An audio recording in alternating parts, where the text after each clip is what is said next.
चाचू ने बाहर आते ही बेगम सफदर अवान को मक्खन से बाल की तरह निकाल बाहर किया। सूबाई वजीर फयाजुल हसन चौहान का बेगम सफदर अवान के बयान पर रद्द अमल। मुआवने खुसूसी शहबाज गिल भी पीछे न रहे। ट्वीट किया कि मरियम सफदर और शहबाज शरीफ की अंदरूनी लड़ाई देखकर बादशाहतों में तख्त के लिए लड़ाई याद आ गई।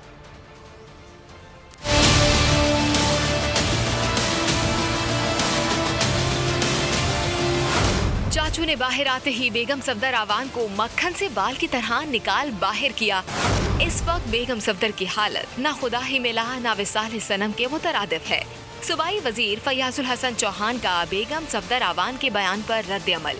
मुआवने खुसूसी शहबाज गिल भी पीछे न रहे, ताक ताक कर वार किए। ट्वीट में लिखा कि मरियम सफदर और शहबाज शरीफ की अंदरूनी लड़ाई देखकर बादशाहतों में तख्त के लिए लड़ाई याद आ गई।